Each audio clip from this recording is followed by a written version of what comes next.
Hey everybody, Lucas here, and I'm going to show you today a little bit about how to use Google Plus Hangouts. Google Plus Hangouts are a video conferencing tool or video chat tool, but they have a lot of uses. In fact, you could use them in the classroom for recording videos for students. We can use them for meetings, so we don't have to drive across the district, or just to hang out and chat. Maybe you want to have virtual office hours or something like that. So I'm going to show you how to get started with them today. And actually I'm in a Google Hangout here, so all this interface that you see around, that's what this is. And so, but before we get started with that, let me show you how to, you're going to have to set your Google account up to make this happen. So let me switch windows here quickly. Alright, so you should be seeing my Gmail account here.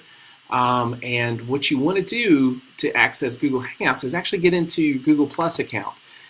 You may have noticed this little thing up here in the upper right of your district email account that says plus in your first name. If you don't see that there, you always have the little waffle over here. You can click the waffle and it'll be right here as well with the little G plus symbol. So I'm going to click on that, and that's going to open up Google Plus. Now Google Plus is really, it's Google's answer to things like Facebook and Twitter. It's their attempt at a social media. It's actually really cool. And in fact, I tell people that I would switch over quickly without thinking twice about it if everyone else that I knew that was on Facebook and things like that would switch over with me, because I really like how it manages your social networks and such. But anyway, that's a conversation for another day. Now, if this is your first time in Google Plus, the first thing it's going to ask you to do is kind of set your profile up. Really strongly suggest consider putting a picture of some type up there. Always good to personalize.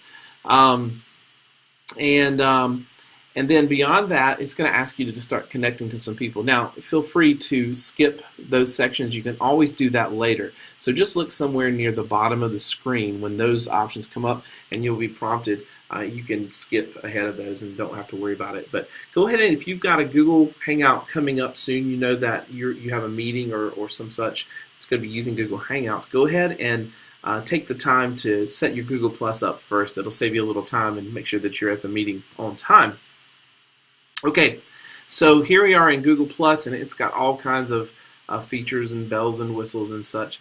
So there's a couple ways to do this. So I'm assuming we'll start out the presentation here with just assuming that you've been invited to join a Google Hangout.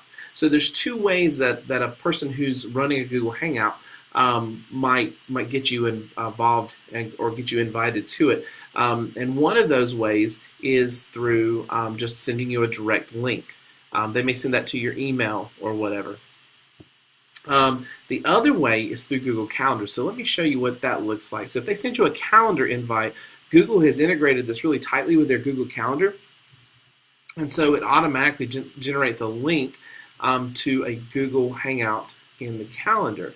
So let's just see here. Let's assume that, okay, I have a meeting here, leadership. Whoa. Okay, hang on there. Okay, let's see. So if I click on this assistant principals meeting, which was scheduled in our calendar here at the district office, notice that it automatically gives me this thing that says video call, join meeting. So whoever creates the calendar event, this automatically gets filled in on the invite, whether or not they're actually going to do a Google Hangout or not. So that's a really quick way to jump into the meeting, into the Google Hangout meeting. Or otherwise, just take a look at your email. They may have sent you an email link with a link to the actual Hangout itself. All right. Now, let me show you what you'll see inside the Google Hangout, some of the different tools and things, and give you some tips. And then we'll we'll go back and talk about how to actually set up your own Google Hangout should you want to host a meeting. All right. So I'm going to minimize this. There's my desktop, and there we're back. Okay. So once you actually start a Google Hangout, there are actually two kinds of Google Hangouts. There's a Hangout, video Hangout, and there's what's called a Hangout on Air. Now, those are two different things. You'll probably typically be doing just a video Hangout. A Hangout on Air, if you ever decide to start a Hangout on Air is a live streamed Google Hangout that goes out to the web and gets automatically archived into YouTube. So that may sound a little scary to you, but it's actually really awesome because think about this. You could actually set up and teach a lesson, for example, really easily without any fancy screen capturing software and just broadcast it to the web. And then it's automatically on YouTube. Your students could easily find it later and go back and review the lesson later. And what's cool about Google Plus Hangouts is that they have all these great little features, and I'll show you a couple of those right now. So first off, as you notice, I moved my mouse. We have the little window sliding down from the top, and my camera's reversed, and from the side, and all that. So let's start with these top options that'll disappear if I leave my mouse still. Okay, so the red hang up leaves the call. That will stop the hangout right away. We have the gear here, which gives us the settings. We can change our whether we want to use our built-in microphone and our built-in webcam. Now, keep that in mind. You are going to need to do a hangout, a webcam, and a microphone. Most of your laptops are going to have those things automatically. Whoop, I lost my lower third. Let's put that back on there. But I really like that. Let's see. Oh. So actually, while I'm here, let me show you what I'm talking about. So Google Hangout Toolbox here is one of the little apps that you can get added on to Google Plus, and it has a lot of neat little features in it, but my favorite thing that it does is this thing called lower thirds. And so once I open it up, you'll see this window opens here on the right side of your Google Hangout, and you can create what's called a lower third. So I simply come in and I can type my name. Maybe I want to put my Twitter handle at Lucas Gillespie. Blue's fine, and then I'm just going to click on, and there is my lower third. Now that's a little different than the one I had before. This is how it will automatically create a default lower third. So if you want people to know who you are rather than wearing a name tag, you can use this lower third option, which is really cool. That's why you want to make sure that there's a picture on your Google Plus account. So by adding that Google Plus that picture to your Google Plus account, it's automatically going to fill that picture in right there. Okay, so now let me show you a couple of other things, and let me put my default lower third back on. I created a custom one with the district logo. Isn't that snazzy? All right. So anyway, Hangouts Toolbox does lots of other cool things as well. I'm not going to take time to go through all those. That's another video tip at some point. All right. So back up here. So we have our settings. You can set your camera and your mic. If you have a Chromebook, if you have iPads, iPhones work. Hangouts works on iPhones and iPads. And then, of course, a laptop that has a webcam, mic. All the built-in stuff should work fine, assuming they're in good working order. I will recommend some headphones. Just some little cheap earbuds will do wonders for your audio quality. Keep in mind, too, if you have a newer iPhone or iPod, probably iPhone or iPad, that has the new headphones. Some of those have the built-in mics. Those work fine as well. But just some headphones cancel out that extra noise, background noise. It's not a requirement, but it can help. All right. So let me show you a couple other things here on the screen. So, and if you notice me looking up, I'm actually using two monitors here. And I know that's kind of strange. You can't see that from where you are, but it's helping me manage what's going on here on the screen. So I'm moving around here. Adjust bandwidth usage.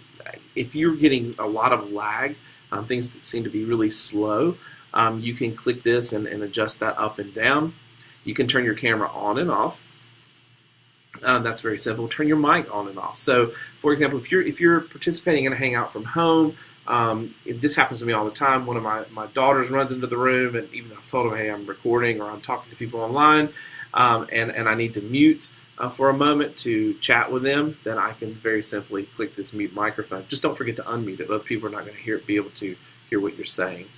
And then if you need to invite people to your hangout, the little plus icon with the little bust of a person here will allow you to invite people to that. Now, if you are the organizer of the hangout, you'll have access to that. Otherwise, if you're an attendant, you won't be able to do that, or one of the attendees rather.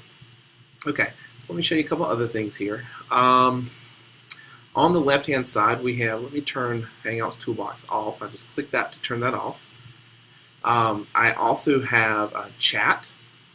So there's a chat here that'll open up a window on the right, which is great because in a video hangout you can have at least 10 people, possibly 15. I'm reading some things online that make me think that there's possibly a maximum of 15 people that we can have in one of these, but at least 10. And maybe you want to have some discussion or share a link.